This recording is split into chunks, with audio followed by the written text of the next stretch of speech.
కంటే ముఖ్యంగా నాకు చూపించిన దర్శనం, ముస్లింల మధ్య నీతో వాడుకుంటాను అని చెప్పాడు. ముస్లింల మధ్య వాడుకున్నాడు. నేను వెళ్ళినప్పుడు 6 మంది, ఒక్క వ్యక్తి ప్రభువుని నమ్ముకోవటానికి 5 ఏళ్లు పట్టింది. ఆ తర్వాత 6 మంది 6 సంవత్సరాలు నాతో వాగ్వివాదం చేస్తూ వచ్చారు. నువ్వేంది, నువ్వు ఈ కథ ఏంది, నేను చూసుకుంటామన్నా. RSS వాళ్ళు, VHP వాళ్ళు నాకు ఈమెయిల్ రాసేవాళ్ళు. నువ్వు ఏ మార్గం గుండా వెళ్తున్నావో మాకు తెలుసు, నువ్వు ఎట్లొస్తావో మాకు తెలుసు, నువ్వు ఎప్పుడు ఇంటికి చేరకుండా ఎప్పుడు సస్తావో కూడా నీకు తెలియకుండా చేస్తాం అని అనేవారు. ఇలాంటి పరిస్థితి. అక్కడ నువ్వు వెళ్ళి సాక్షి జీవితం అనంటే ఏంటి అనంటే, అక్కడ నువ్వు వెళ్ళి క్రైస్తవుడిని అని చెప్పుకుంటే చాలు తన్నుతారు. క్రైస్తవుడిని అని చెప్పుకుంటే చాలు చెప్పుతో కొడతారు. అలాంటి పరిస్థితులు.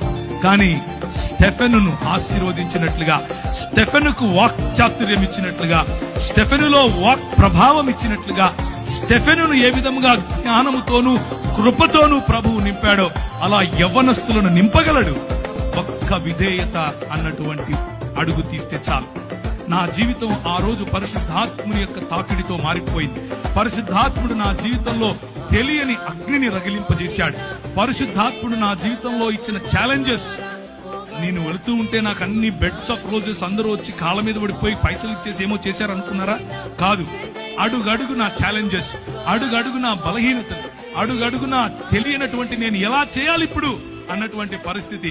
కానీ ప్రభువు నమ్మకస్తుడు. ప్రభువు మనల్ని విడిచిపెట్టాడు. పిలిచిన పరిశుద్ధాత్ముడు మనల్ని విడిచిపెట్టాడు. మనల్ని అభిషేకించిన పరిశుద్ధాత్ముడు ఎక్కడెక్కడ నీకు ఏ ఏ పరీక్షలు పెడుతున్నాడో ఆ పరీక్ష ఉత్తీర్ణుడైనటువంటి మరుక్షణం తన ప్రత్యక్షతనిస్తాడు.